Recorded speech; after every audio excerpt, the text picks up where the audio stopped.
Well, hello again to you all. Welcome back to Fairview. I can't show any shots of trains trundling by in this particular layout update because, as you can see, I'm kind of filling up all my tracks with trains that were stored on the lower level as I finally get around to finishing that. And that means that I'm busy preparing my 12-month layout review. So I'm just getting things ready for that. But I thought I'd do a very quick update and share with you some new acquisitions while I'm preparing to shoot the review.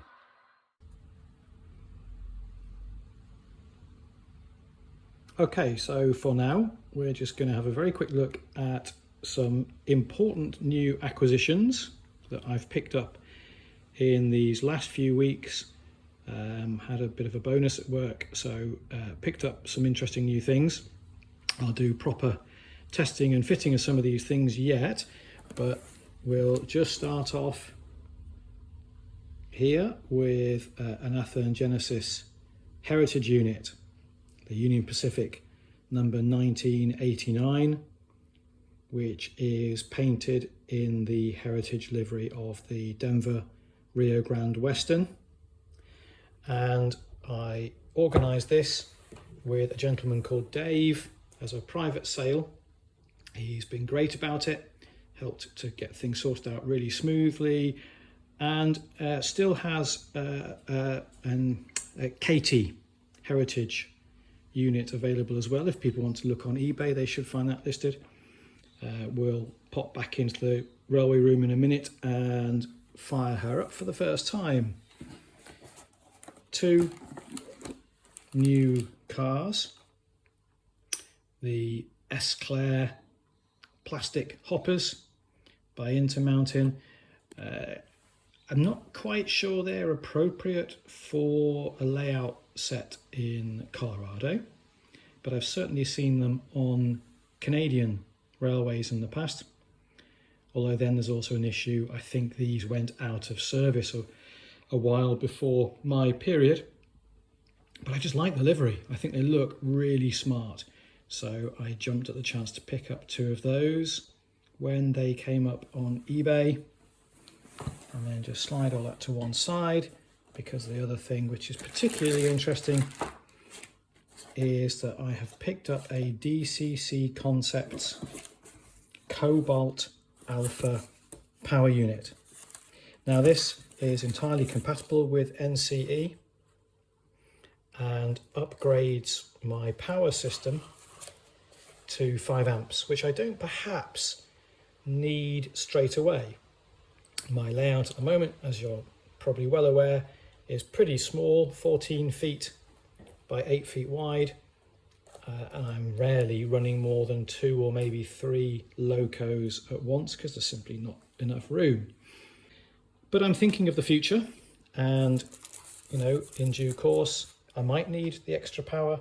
But the other factor here, method to my madness and all that, is that I'm going to upgrade the main layout in the garage with this system, and that allows me to move my existing NCE power pack and the hub here to plug in my controller.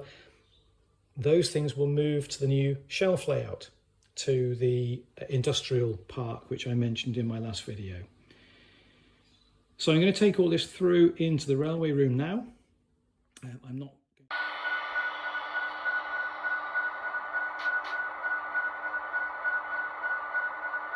So here we have the new unit on my layout. You can see that one rail fan has already pulled up to admire it.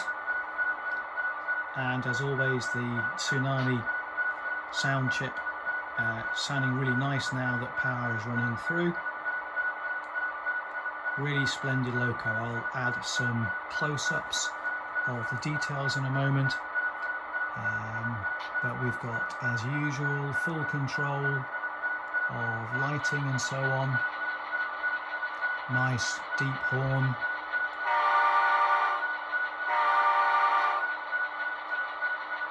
and of course nice fine slow control.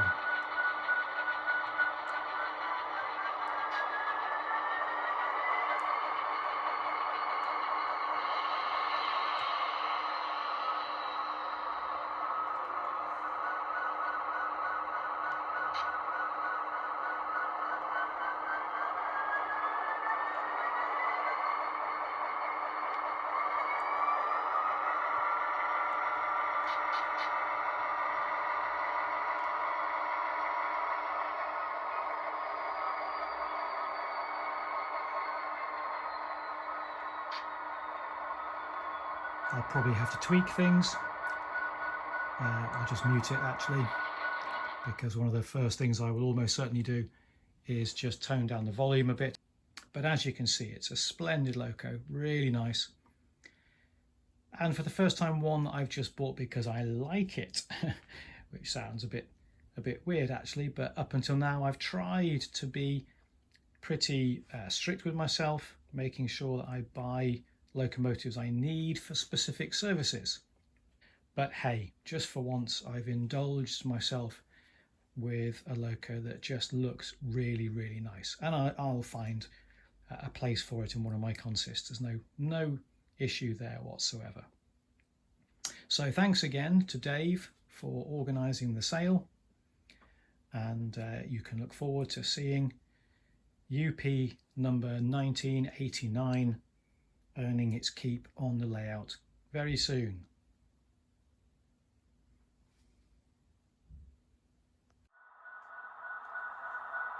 And that's it really for this layout update. Sorry I can't show you any more right now, but as I said, I've got some annual leave now this month, so I'll be working on my layout review, 12 months progress, and I hope to have that ready to upload in the next week or two at the most, depending on how I get on with some of the things I've been talking about lately, including possibly switching over the power pack. But yeah, thanks for watching. We'll just watch 1989 at least make its way out of the yard, and I hope to see you again soon. Bye bye for now.